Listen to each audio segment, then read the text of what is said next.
Bonjour, shalom, bienvenue sur soit ma chaîne Preacher Alan Rich de YouTube ou mon compte Facebook Alan Rich ou sur tvjesuschrist.com, sur la chaîne du direct ou sur la chaîne principale, selon le temps où vous voyez cette vidéo.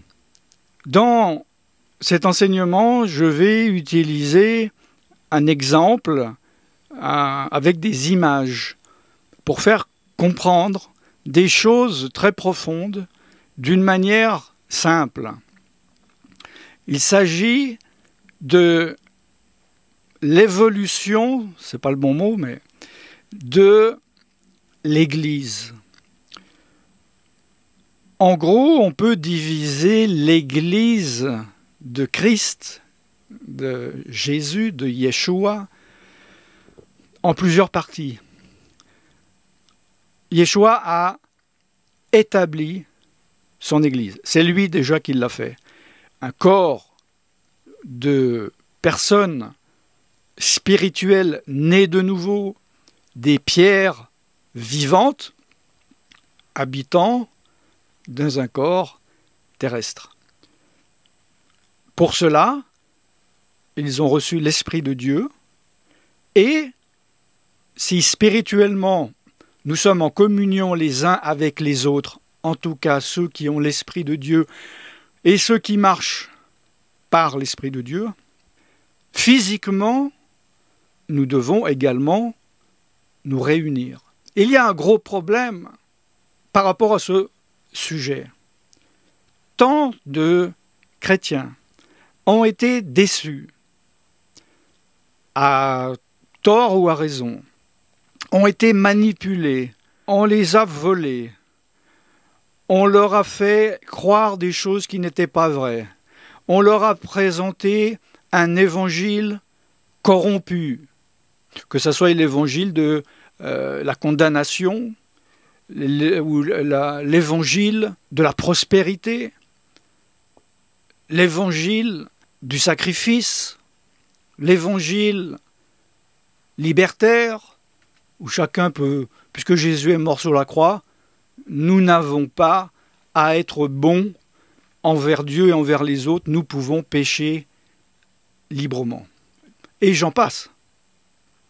Et beaucoup de chrétiens sont déçus des hommes, sont déçus des églises, et finissent isolés, et disent « Moi, je suis en communion avec mon Dieu, je l'aime, lui ne m'a jamais déçu, plus jamais je ne mettrai les pieds dans un endroit où d'autres croyants se réunissent. » Si c'est votre cas, vous avez été manipulé par le diable.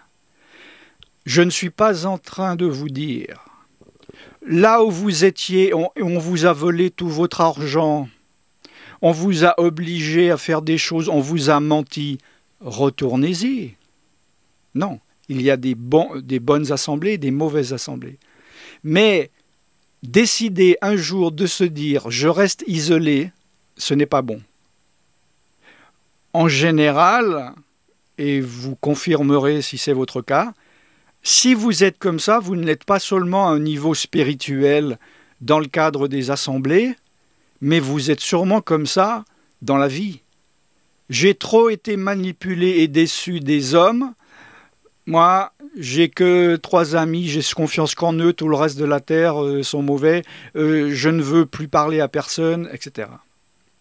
C'est le repliement sur soi-même, l'isolement qui est la situation la plus merveilleuse pour que le diable puisse vous attaquer. Vous êtes sans défense. Bon. Je ne vais pas continuer là-dedans parce que ce n'est pas le sujet de la vidéo. Je me laisse guider par Saint-Esprit. Comme je l'ai dit, je vais vous montrer quelque chose, un exemple de très important. Et juste avant de commencer, j'aimerais préciser quelque chose pour les personnes qui ont des capacités de compréhension limitées. quand je regarde les commentaires sur mes vidéos, je vois qu'ils sont nombreux.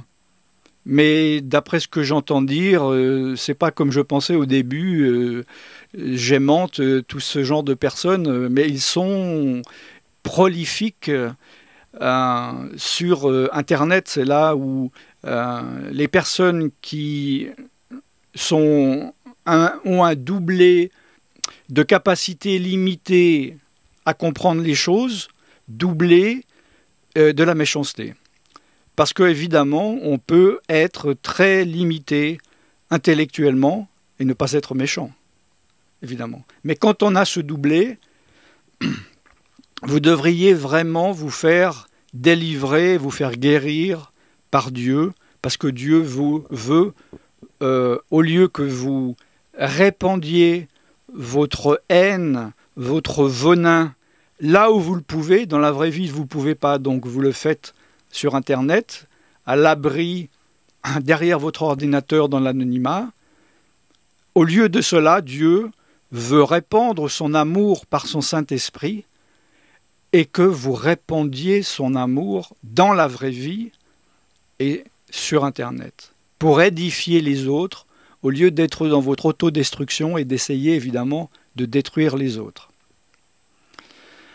L'exemple que je vais donner est celle d'une voiture.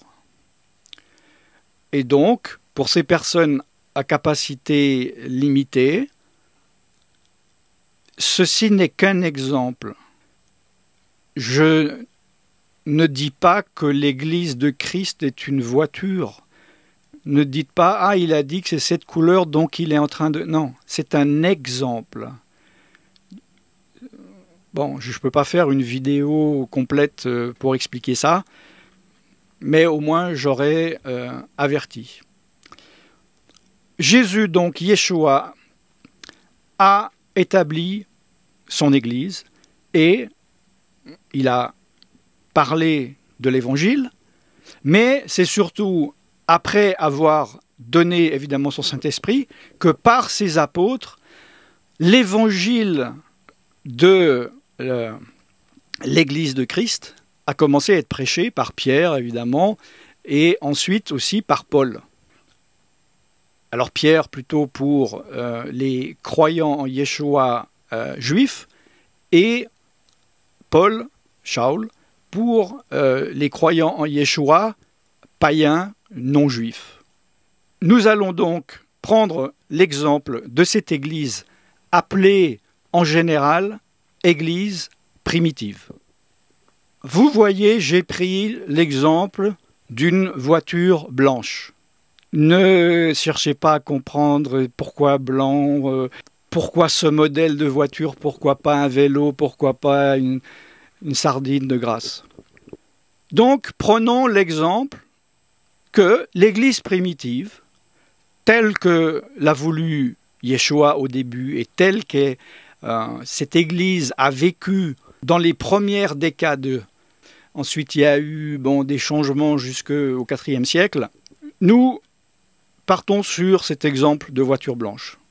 C'est l'Église que vous pouvez lire dans les Épîtres. Maintenant, petit à petit, les hommes ont commencé à corrompre cette Église. Alors là, on prend l'exemple, vous voyez, ils commencent à maquiller, à changer de couleur un peu. Alors du côté des Juifs, il y a eu les judaïsants, les hyper-légalistes. Chez les païens, évidemment, il y a eu la récupération par l'Église d'Orient, avec les orthodoxes, et l'Église catholique, chez les occidentaux. Et comme ça, vous voyez, petit à petit, nous continuons, et ils ont transformé petit à petit, vous le voyez, pour arriver d'une voiture blanche à une voiture noire. Et d'un autre modèle. Plein de choses ont été changées. Ce ne sont pas les mêmes vitres, ce ne sont pas la même coupe, ce ne sont pas les mêmes pneus, ce ne sont pas les mêmes roues, ce ne sont pas, etc., etc. Vous pouvez comparer la noire avec la blanche. Quelles sont ces différences? Eh bien, c'est au niveau doctrinal. Ils ont commencé à s'éloigner de la Bible. Et ils ont créé des doctrines qui sont, on appelle extra-bibliques, voire anti-bibliques. Le contraire de ce que Dieu a voulu. Prier pour les morts, alors que c'est interdit. Le salut n'est que par grâce et par la foi. Vous pouvez acheter des mérites pour parfaire votre salut. Créer des doctrines idolâtres, Marie. Créer un système mondial papal, etc., etc., etc. Ce qui fait que il y a une structure de base qui n'a pas changé. Il n'y a qu'un seul Dieu, Jésus est le Fils de Dieu, il est mort sur la croix, il y a des choses, ça reste une voiture. Ils ne l'ont pas désossé, il fait fondre et fait une cloche avec. Ça reste justement quelque chose de proche. Comment est-ce qu'ils ont pu faire ça? Au nez et à la barbe, pour ceux qui avaient une barbe, des chrétiens. Eh bien, pendant des siècles, les gens étaient illettrés. Pendant des siècles, les livres n'existaient pas encore sous la forme imprimée. Les originaux étaient protégés par le Vatican ou par l'Église romaine catholique ou par les orthodoxes.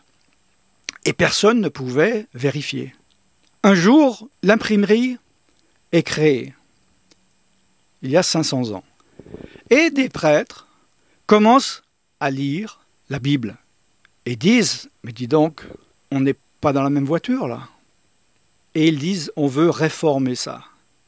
On veut revenir à la voiture originelle. » Et ils commencent à la transformer. Le problème, c'est que comme vous le voyez, c'est encore un troisième modèle. La couleur est orange. Les roues ne sont ni les mêmes que la noire, ni les mêmes que la blanche. Et ils enlèvent des choses. Et ils en mettent pour arriver à une voiture orange. Et dans cette image que vous voyez, à moins que vous soyez sur tvjesuschrist.com, il y a évidemment une immense différence entre la noire et l'orange. Quelle différence? Entre autres, ils ont enlevé plein de doctrines anti-bibliques, ils ont enlevé la messe aux morts, la prière aux morts, ils ont enlevé l'abomination de l'idolâtrie à Marie, les statues de saints dans l'Église, le pape. Ils sont revenus beaucoup plus au modèle original. Comme vous le voyez sur cette image, ce n'est plus du tout la noire, mais ce n'est pas non plus la blanche. Ils ont fait du tuning de la noire. Malheureusement, ils ne sont pas revenus à l'original. Ils avaient les plans originaux. Pour des raisons diverses, dont peut-être vous connaissez, j'en ai parlé beaucoup et pour regarder dans les livres d'histoire, ils n'ont fait que réformer l'Église catholique. C'est pour ça que le mouvement protestant s'appelle le mouvement de réformation, ou le mouvement protestant. Ils ont protesté contre cette voiture noire en la comparant à la voiture blanche, et ils ont créé une voiture orange. Et ensuite, dans ce mouvement, il y a eu maintes tuning, des centaines de dénominations. Je ne peux pas les nommer, il y en a tellement, regardez sur Internet. Des luthériens, des baptistes, des évangéliques libres, des pentecôtistes, des ceci, des cela, où ils ont dit « Ah non, non, nous on va un peu plus loin » ou bien « ça on n'est pas d'accord », etc. Mais ça reste la voiture orange de base de la Réformation, c'est-à-dire qu'il y a les éléments de la voiture noire à l'intérieur. Mon message personnel qu'on me reproche, c'est de dire pourquoi ne pas revenir à la voiture blanche? Pourquoi ne pas revenir à l'Église primitive? Je n'ai jamais fait de reproche ou dire condamner ce mouvement protestant évangélico-pentecôtiste. Je ne leur fais pas des reproches, je dis ceux qui veulent retourner aux plans originaux, allez-y. Alors, Quelle différence y a-t-il en gros vraiment entre la blanche et l'orange? Parce qu'il y a beaucoup de protestants, d'évangéliques qui disent « mais finalement on n'a rien à voir avec les catholiques, ils ne savent pas que ce sont des catholiques réformés. Et finalement on est revenu dans la parole de Dieu. » Non. Le système des églises, si vous êtes dans une assemblée où il y a un pasteur qui dirige tout, c'est le système protestant de l'église catholique réformée. C'est Calvin, il y a 500 ans, qui a créé ce système qu'il appelait, d'ailleurs les pasteurs, les mini-papes. Parce que le système original n'est absolument pas ça. J'ai fait assez de vidéos là-dessus. Dans l'église, il y a d'abord l'apôtre, ensuite le prophète, ensuite les enseignants. Que font ce mouvement? Ils mettent un ministère qui existe, mais ce n'est pas ce ministère qu'ils appliquent, c'est le titre. Et ils créent une nouvelle fonction. Et ils disent, oui, mais le pasteur, écoutez, regardez, c'est écrit dans la Bible, donc on est dans la Bible. Non.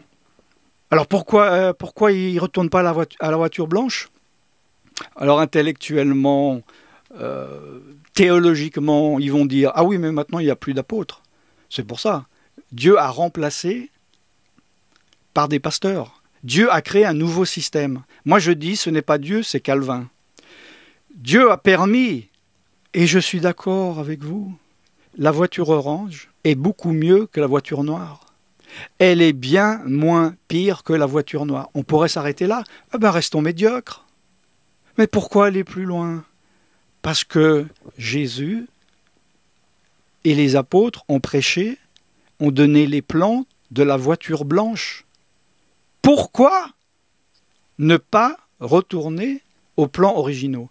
Là, c'est une question spirituelle. Il y a un blocage. Il y a des esprits religieux qui vous disent « Non, vous êtes très bien comme ça, pourquoi aller plus loin? Regardez cet homme, il essaye de diviser, Dieu vous aime.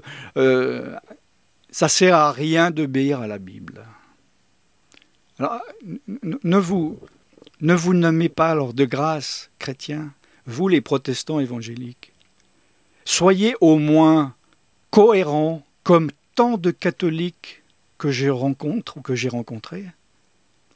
Dans l'évangélisation, par exemple, je vais dans la rue, « Bonjour, nous sommes chrétiens, vous connaissez Jésus ?»« Oui, oui, oui, je suis catholique. »« Ah, d'accord, donc vous êtes chrétien comme moi ?»« Non, je ne suis pas chrétien, je suis catholique. » C'est-à-dire, beaucoup de catholiques s'estiment être catholiques, et au moins c'est cohérent. Ils roulent dans la voiture noire et pas dans la blanche. Mais c'est terrible quand je vois des personnes conduire la voiture orange en disant « Je suis dans une voiture blanche ». Assumez. Imaginez, nous sommes au jour du jugement. Pas pour le salut. Ce n'est pas le sujet. J'ai fait beaucoup de vidéos là-dessus.